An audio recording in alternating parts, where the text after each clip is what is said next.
to order at 7, where did my clock go? 7:01. 7:02. 7:02, thank you. Stand for the pledge, please. Pledge allegiance to the flag. Flag. United States. United States of America, to the republic Republic for which it stands, one nation, Under God. under God, indivisible, indivisible, liberty, liberty, justice for justice for all. Awesome. Is there any public comment that came in?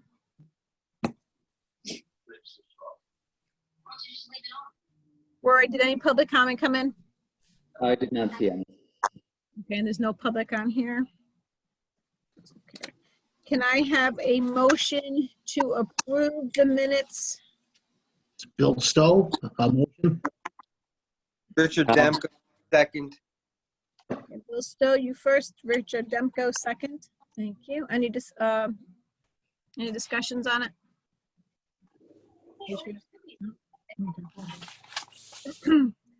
Discussion on parks and schools? And We'll vote on the minutes. Oh, yeah, we got to vote on the minutes. Thank you. Give a motion on the minutes. Vote. All in favor? Aye. Anne Marie, Oak Ridge has asked me to request that they be brought to the top of the agenda.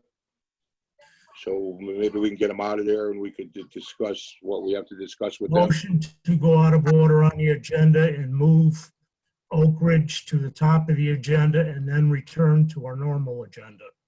Second. All in favor? Aye.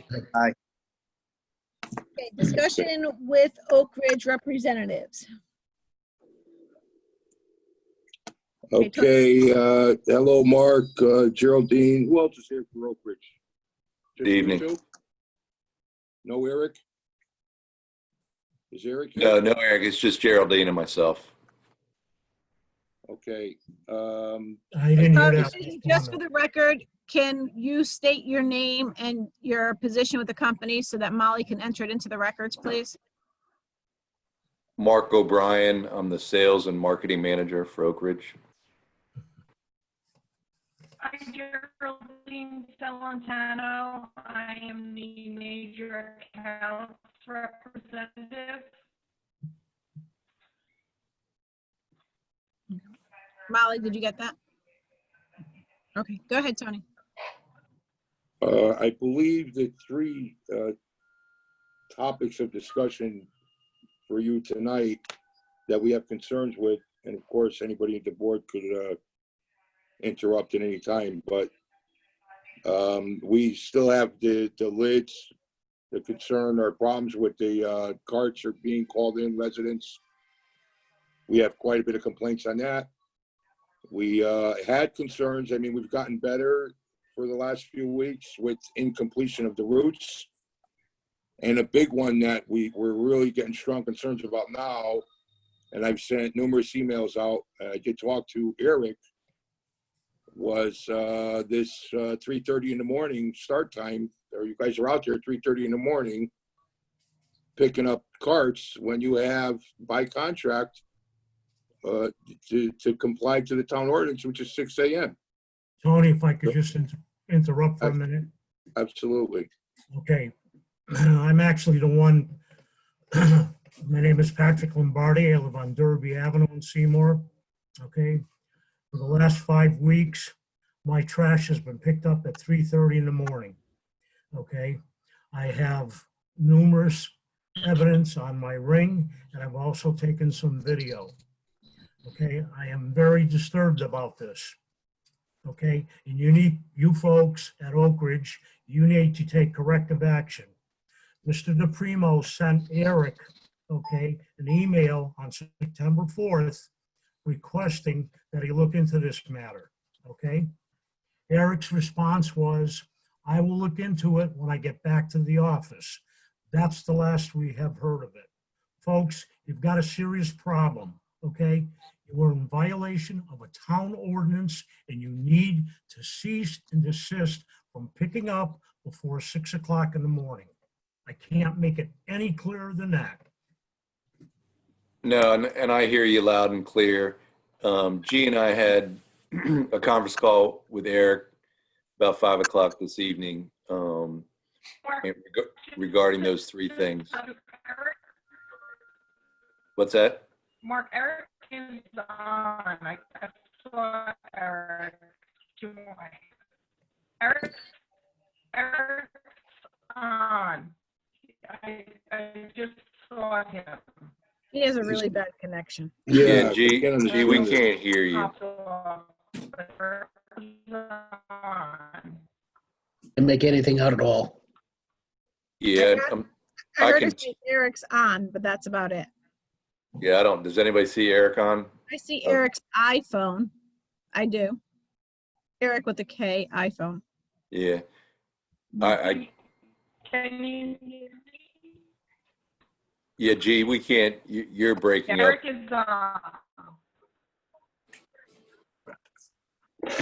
But anyways, we had a conference call with Eric tonight and talked about that specifically. Okay.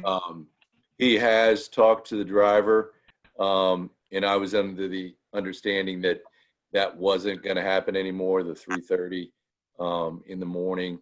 I know we had some concerns about completing the route and getting to the transfer station before it closed, but I think we've rectified that situation.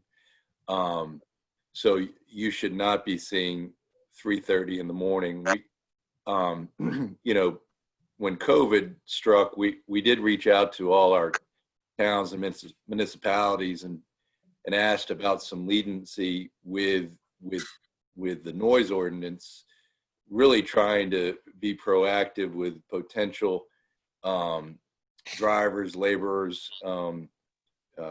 being infected with COVID-19. Obviously, we're not immune, being an essential business, we're not immune to our workforce testing positive, and we've done a number of different things to obviously protect all of our employees. It's been challenging, but specifically to your concern at 3:30 in the morning, that's a no-brainer, and I apologize for that, but that, you know, I will make sure, even though I talked to Eric today, that won't transpire moving forward. I'd like to say something for the record. We didn't get any notice of anything from Oak Ridge about starting earlier times for the routes and such. So I don't know if Seymour's on the, you know, if there's a problem with reaching out to us, or maybe we're not on your mailing list, or. No, you know, I think with your time, it might have been sufficient. There were some other times, like the town of Greenwich and some other places where it was later. So I think we reached out to the ones that were sort of causing potential issues where it might have been 7 o'clock as the ordinance, and we got some leniency as far as majority of those towns, municipalities. But Seymour might have been, because it's 6 o'clock, might not have been something, you know, we would have reached out to sort of change that. And one more thing for the record, there's never been an issue with Oak Ridge entering the transfer station after hours when the facility is closed. The driver does have his own key. They go in there all day on Monday when the facility is closed to dump the trucks. So I don't see any problem with them entering the station after hours when we're closed for business, as they've done many times before. Yeah, and So Eric I'd mentioned. like to make- Go Yeah, ahead. and Eric mentioned that tonight with us. So obviously, you know, us having access after the closure really helps, and it, you know, moving into the next topic, it shouldn't or that shouldn't affect, you know, potentially not being the route being completed. There might be delays in some situations, but as far as completed, there's no reason with having that access to the transfer station that works. Okay, so we're under that understanding and that you shouldn't have an issue with. Yeah, and Patrick, what's your street that you live on? Derby Avenue. I'm sorry? Derby Avenue, Derby Avenue? right off of exit 21 going northbound. Right. Tony, I have a question. Yeah. Have they always had a key to the transfer station? Yes. From when it was Winter Brothers. So then there should never been a reason why routes were not completed. Well, that's correct. I mean, I can understand equipment going down where they may get jammed up, you know, but in a regular day, we need to get those routes picked up. I mean, you know, if you want to talk about COVID and such, you leave potential for health hazards when you're leaving the garbage at the curb like that. So, you know, we need to get that corrected. And which, again, the last few weeks we've been seeing an improvement in that area where the routes have at least been completed. But that's very important to assure that, you know, these routes are completed on schedule. You might run late, equipment might go down, but every effort possible, those routes need to be picked up as scheduled. Yeah, no question. And Tony, when we met with UND a while back, and you had a concern about some of the communication, and I think we improved upon that communication. I think that's when we hit about a 2-week to 3-week period where we were having you know, ongoing issues you know, on a regular basis with different completions. You know, and talking to Eric and doing some research, like you said, over the last couple of weeks, there seems to not have been an issue. You know, we have had challenges, you know, during that period when there's vacations and childcare issues and positive tests. I know, like you said, we're an essential business, but we're not immune to the things that we have to do to make sure that all of our employees and customers, you know, are safe. And it's been a challenge. I think we've done a really good job. Like I said, I know during that 2-3 week period, really prior to the storm, you know, I think we made, you know, you guys made a decision to push the days off. And I was sort of saying, hey, do you really want to do that? But you wanted to do that. And I think that worked out really well, working with the town, working with the police, working with Kurt's office, you know, making sure all that takes place. But I think moving forward, I want to keep that role that we're on right now over the last couple of weeks, communicating, making sure those routes are picked up. I mean, that's what you're contracting us out to do, and that will be done. Okay. And finally, we still have the issue with the lids. Yeah, and I've done. This is a huge problem for us because we're getting bombarded. And as you know, we're to the point now where they're all getting emailed to everybody on your email chain. Right. Because, you know, we want to keep the communications open. But I remember the last time we had Eric, and she's not here no longer. I forget her name. But we Jody. had a board meeting maybe 6-7 months ago. Yep. And, you know, the carts were supposed to be not the best, and they were investing in new style carts that were supposed to improve this problem. And we're still having the same problem, you know, and it's creating residents aren't happy. So Yeah, and we're averaging about 70 replacements a month at the town of Seymour. Now, when you say lids, the problem we're having with the recycling and the trash, different manufacturers, that sort of thing. So we can't, it would be multiple lid types. You know, Tony, I believe, I know you weren't there, but we did drop off the 8 carts at your site. So you had them on site in case there was a press to get somebody a cart. Yeah. And like I said, I don't like to make excuses, but the manufacturer, due to COVID, was woefully behind on their deliveries. We ended up getting, I think it was 2 weeks ago, 2.5 weeks ago, 2 tractor trailer loads, which is about close to 800 carts 2.5 weeks ago. So we're well stocked right now. It's not going to be a lid replacement. It's going to be a full cart replacement. I looked back in the contract and it looks like most of those carts are 8 years old, going back to 2012. And anytime, whether it's a truck, a car, any piece of equipment, when you deliver brand new stuff, they all start breaking. Everything starts breaking at the same time. We don't like buying trucks, you know, all at once. We like to space it out. so the brakes go, the tires go at different times, and whatever else might go. But I think for the most part, those carts were all delivered, majority of them in 2012. So they're, and obviously whether it's the weather, whether it's the operation of the truck itself and the driver, but those lids and or carts are in need of replacement. I will say that we're fully stocked, have a great inventory. We're going to continue that inventory to be strong. So moving forward, once we get notified by your office, a customer, within the next day or two, they should receive their new carts. And if you ever need So you just wait for people to call and complain about the cart being broken? I mean, well, at this time, that's how we're doing. Now, if there's, and I can sit down and talk to, our CEO, if there's a better way where we start looking at streets or areas, like I said, doing 70 a month is pretty substantial. So if there's a better way so we can be more proactive, that's something, we definitely can look at. I don't know, on the top of my head, what the status is of the service agreement, but if that's something we can look at and see how many more years are left and that sort of thing, I'd be more than that happy to, look into that and see if there's a better way to be more proactive in regards to that. well, I mean, if it works, the only concern I have is, I'm sure you'd want to be more proactive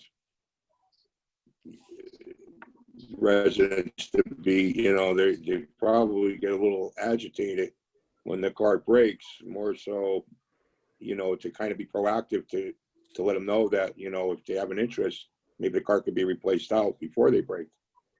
I just think it's sound business. No, and just hearing you and just me talking and just thinking out loud, there's no reason when a particular, day, whatever area it is, Monday or Tuesday or Wednesday, we can send a supervisor out there and since both recycling and trash are out there, the carts are out there, we can do an inspection by area and look at that and be proactive to say, hey, this particular street, this particular area, we're going to replace all of them and work a sort of a game plan with that and even come behind the trash and recycling truck, and replace them as we go. But that would need some coordination and some approval at a higher level, but I can definitely take that to them and we can entertain that. But obviously it's with the number of calls that we're getting and your office is getting, if we can reduce that and actually satisfy the residents quicker and faster, I'm all in favor of that. Okay. Any questions from the board? There's one more thing. I know the meeting at the transfer station, our issues we worked out. Frank, what was the repair that we made that they requested? They requested a curb in front of the hopper so that the truck can't back over into the hopper, and that's been addressed. We thank you for that. I know we provided an estimate for sort of the walls on, going up. I don't know. Yeah, I got that, and I did respond to that. And I asked for a start date when they were interested in starting, and I would get them a PO. And I have not gotten a response back yet. So, okay, so was that you communication with Mr. Sardone? Joe Sardone? Okay, I will make sure we get a response back. I know.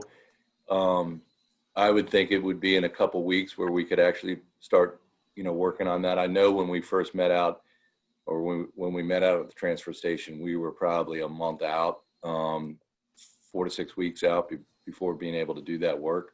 But obviously that was been a few weeks, but probably been 3 weeks since we met out there. So we should be closer to be able to do that. But I'll address that. I have our staff meeting tomorrow. I can address that immediately.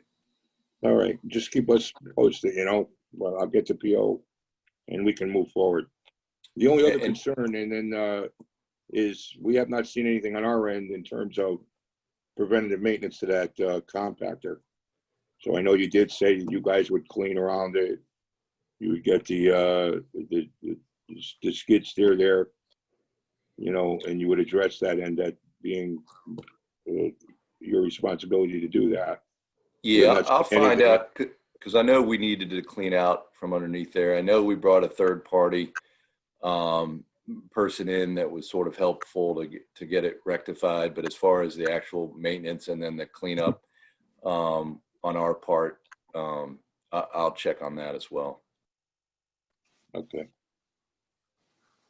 But right. we'll recap and just, you know, in the next day or so. But you know, you should see continued route completion in a timely fashion that you've been seeing over the last couple weeks. Obviously, there's no more 3:30, 4:30, 5 o'clock in the morning collection. We'll talk about, you know, we have sufficient number of carts in inventory, but we'll look at, you know, so more proactive approaches to where you can actually maybe even put a schedule out for your residents, you know, so they just know. So we're not playing, you know, firefighter. We're being more of a fire marshal and being proactive as far as that's concerned. And then I'll get back with you about the work being done at the transfer station and the maintenance and the cleanup status. Okay. I have nothing further at this time. Appreciate your time coming out tonight. No, appreciate being involved. Thank you. I don't know if anybody else on the board would like to have any questions or concerns they would like to address. But I'm satisfied thus far. Yeah, and Tony, just let me know if anything else comes up, but appreciate all your patience and working with us through this whole time. All right. Thank you, Mark. All right. Thanks, guys. Thank you. Take care. Thank you.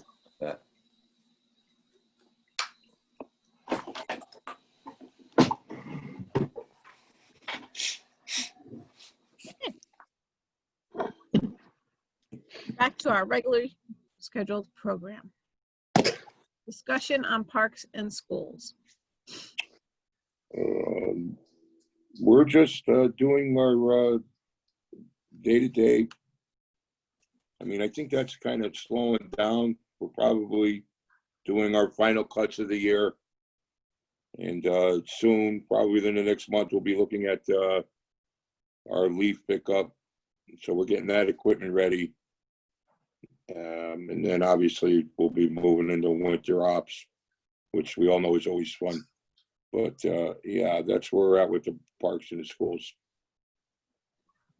Tony, when do you normally do the leaf pickups? Usually, you know, it's kind of funny, depending on when the leaves fall. And last few years, it's been later than normal, believe it or not.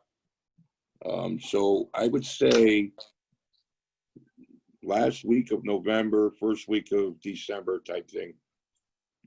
Sometimes that gets pushed to near Christmas, believe it or not. But we're not going to go out there and do them until we try to ensure that all the leaves are down first. So we can go through and do it once rather than have to go back a few times.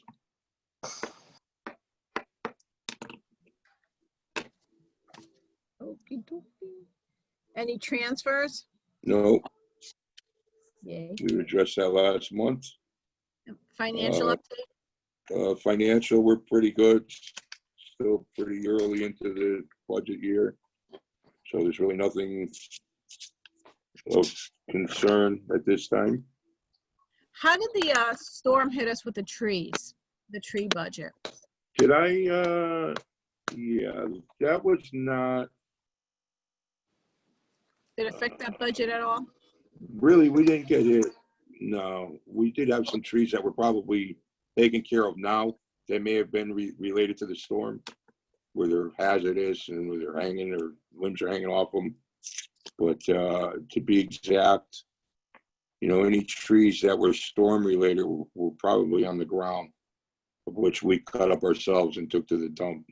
So that didn't really hit our tree budget. It hit our overtime budget quite a bit, you know. And did I not give a, I thought I gave that last month in our board meeting, the cost that for that storm. I was just asking. Yeah. Because I had a resident contact me today regarding all these trees that didn't get picked up and how the Board of Public Works has, the Public Works Department has all this time on their hand. Yeah. And I said they don't. So I have the list of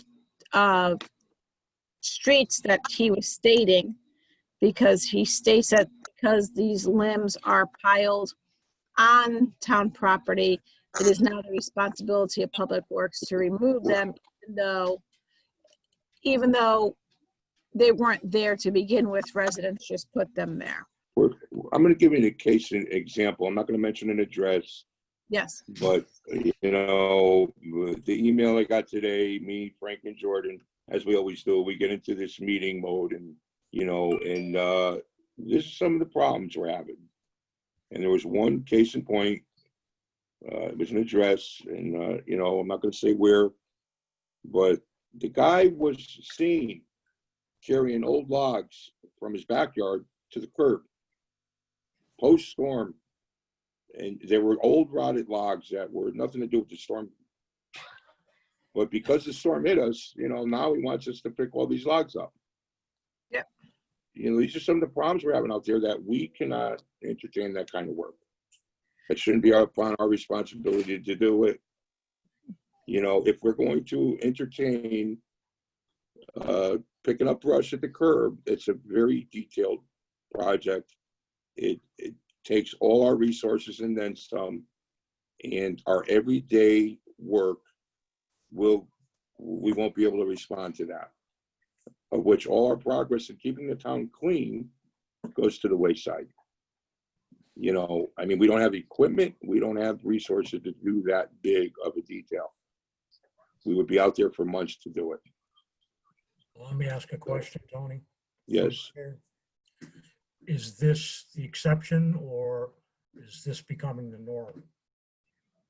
Exception, I'm not quite sure I understand that. Well, is it a one-time? Is it occurring frequently? No, I mean, we got hit with the tornado. People wanted us to do a curbside pickup, and then we're getting hit with this storm where a lot of folks want us to do the curbside pickup. And I will let the board advise the board on the research that we've done, where Beacon Falls got hit, and accidentally they confirmed to do the pickup at the curb.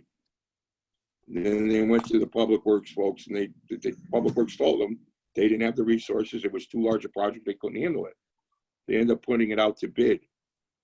The bid came back. It was $250,000.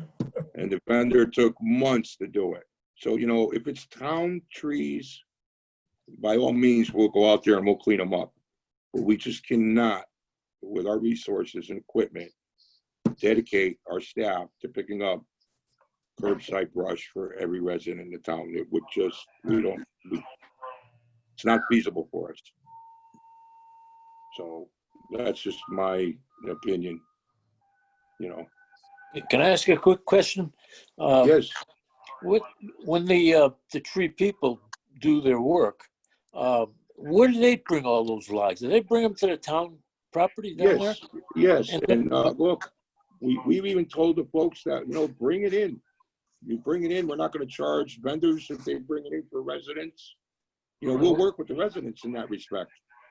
But for us to be there doing the work, and there was another example on that list, Anne Marie, where there was another address we looked at, and we actually did do some work, but it was one of them instances where the tree was in the yard on the house, and there was a piece of the tree outside the yard into the road that we cut off. Yeah. Now, we cannot go onto private property and cut up a tree and take it off private property. Right. We're not going to enter private property to do that kind of work. No, when it hits, So I don't know when it hits the house, when it I'm hits sorry? the house, the insurance pays for it anyway. Right. Yeah. You know, I mean, some of these trees are on private property, and some folks want us to take the trees away off private property, and I don't think we should be in the business of doing that. No, I don't think so. Call their We shouldn't insurance be company. entering private property. No. So we try to use our best discretion. Again, if it's a town tree, you know, we'll do our best to work with the folks in all fairness, and I'm sure everybody on this board would agree with that. Yeah. But for examples that I've just brought forward to the board, you have to understand what we're up against out there sometimes.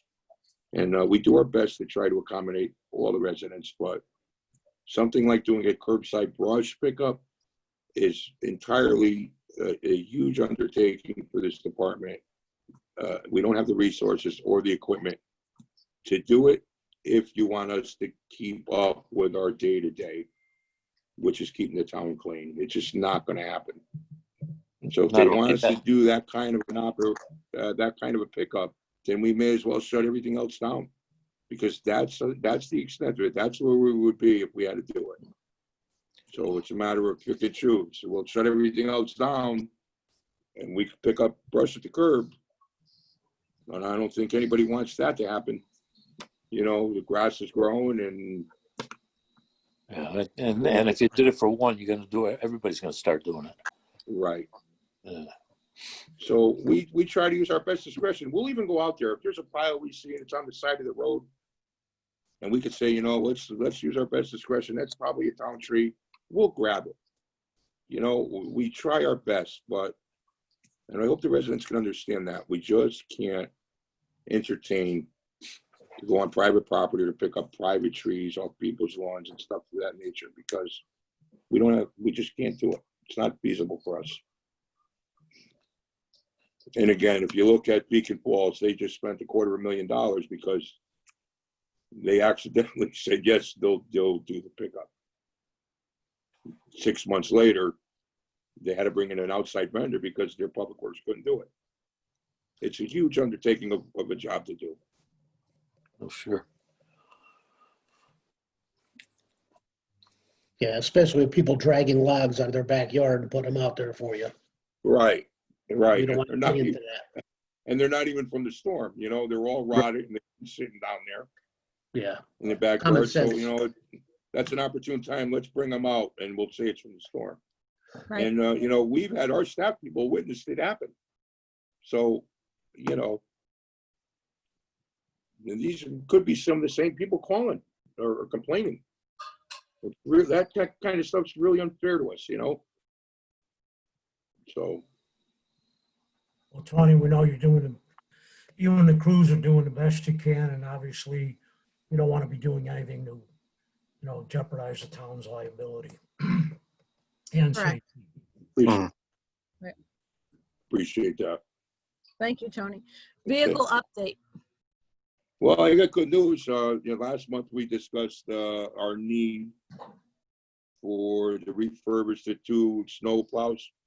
And, after we had approval from the board, we proceeded to the finance office and our higher powers to be. And everything went smooth sailing. So needless to say, we got our PO. The bodies have been ordered. And our plan is underway. So I want to again thank the board for your support.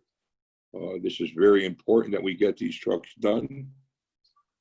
We're hopeful by December 1st, give or take, fingers crossed that we'll get at least one of the trucks done. But it's a win-win for the department and the town. And doing our research to refurbish these trucks, we're actually saving money in the long run, where we don't necessarily have to buy new plow trucks now. So quite a bit of money saved. But that's the report for equipment. And that's a good one. So that's all that's in motion. Transfer station update. Transfer station update. I guess what we just spoke with Oak Ridge. There's some repairs that we did in there. We had a meeting with them. The compactor's been running better, knock wood. We haven't had any breakdowns with that finally. And we're doing our best to try to keep it clean. There's other repairs, as you all heard, to the top of the canopy where the chute is. We're trying to get some repairs done to that. So we're working on that. We're waiting for a response. We're hopeful soon to get that off the ground and repaired. But other than that, it's business as usual. Mattress recycling, that is also through the works. Today I spoke with the operations office, and we got with the vendor about, insurance carriers and whatnot. So I'm hopeful soon to have that container up there. We're gonna pull mattresses from the waste stream at no cost to the town. So whatever we pull out of the waste stream obviously is gonna be its things in the tip fees, which is a whole win-win for the town. Right. But to do this, I also asked for assistance from Seymour Housing, because we found out that 90% of these mattresses are coming from Seymour Housing Authority. And, you know, for us to set this container up, we have to stack the mattresses. So I'm going to ask for their assistance in doing that. When they come in, they're going to stack the mattresses in the container. That shouldn't be on us to do that. It should be Seymour Housing to help us with that. And Is from what I understand, I'm sorry, go ahead. Is there an insurance liability with that? That's They get covered. hurt doing it? So, if we get what? I'm If they get sorry? hurt stacking those mattresses while in our container on our, you know, it will, No, that's workers' comp, really. I mean, it's the same thing like if they dump in any other container. okay, Even right. our resident, we have an insurance carrier, so, you know, I mean, we're doing it for them, so to speak, because like, again, 90% of the mattresses is going in there from Seymour Housing. So we would hope that they maybe want to give us a hand, you know, at least to prepare the container where it's not going to be a cost to the town or them, you know, and we're recycling and we're saving on the tip fee. And I think that's and also a win-win for the town. Great. So that's where we're at with that. And I have to make a phone call tomorrow. I do know Rory gave me the contact information. I've yet to make that call, but that's something that on my to-do list for tomorrow. I'll make the call and see if I could schedule some time to discuss this further with them. So that's all in motion as well. Awesome. Thank you. Work update and director's report. Okay. I don't know if everybody got your packets, and you could see, remember last month I says, you know, I gave everybody a chart and I wanted to give everybody this chart for fiscal year 20. Does everybody have a copy of it? And it's got the graphs, you know, with the lines, or the columns rather. Well, just to explain this, if you look at the bottom, this is pretty much what our department is doing, our day-to-day. So everybody could look at this on your own time and you get a better understanding on our resources and where they're being deployed throughout the year. And you also have a better understanding of, you know, each task on the bottom, the man hours that's going into completing those tasks. So you'll just have an idea. This is telling you pretty much how our resources are doing the services that are detailed on the bottom and the time involved to do it, right? It's just helpful information. And when you look at it, it'll give you an idea of what we're doing and the time it's taking us to do it. So, Great. Thank you. That's going to help us a lot. and, you know, this is good. Yeah, but it's pretty simple. I mean, just look at the graph and the numbers, and, you know, this will give you the idea of the man hours that were involved for each of these services that we did. I did not include snow plowing with this. As everyone knows, I do usually give a second report by itself for snow plowing, because most of our hours for snow plowing is overtime. So I didn't want to include that to our day-to-day. Most of those hours are usually our overtime hours. So, but that's from last year numbers that I wanted to report. And Anne Marie, you could bring that to the Board of Selectmen if you would. I'm sure they'd find that interesting. And then finally, our this month for the director's report, bulk pickup, we picked up 54 households, 16.16 tons of bulk and metal, line painting and street signs, Pearl Street area, Skokarat Street area, Colony Street, Mountain Road, Bungay Road, Botsford Road, combined total of 105 stop bars, 8 crosswalks, 23 stop ahead. Let's see, And then it was total man hours were 98. We used 35 gallons of paint. And we also repaired 7 street signs for the month. Another total 40 hours was to upkeep WPCA maintenance, ground maintenance for the sewage plant and the 10 pumping stations. Pothole repairs, 64 total man hours, 7.5 tons of asphalt. Let's see, 619 potholes were repaired. Sidearm intersection mowing. We have a total of 248 man hours. And one ton of brush that we, or cleanup, we'll say. But that's a big one too, just keeping up our sidearm mowing, keep the overgrowth off the streets, and then all our intersections and stuff. Then we had road construction repairs, 26 man hours for August, 2 tons of asphalt, I believe. Construction repairs, we did we fixed the sinkhole, saw cut and repaired on Brookfield Road. We fixed the catch basin on 20 Manners Avenue, and again, 2 tons of asphalt was used. Our trash run for August, let's see, trash run and litter control, 72 man hours. 3 tons of trash were accumulated between trash and litter. Tree trimming, total of 136 man hours to trim trees back.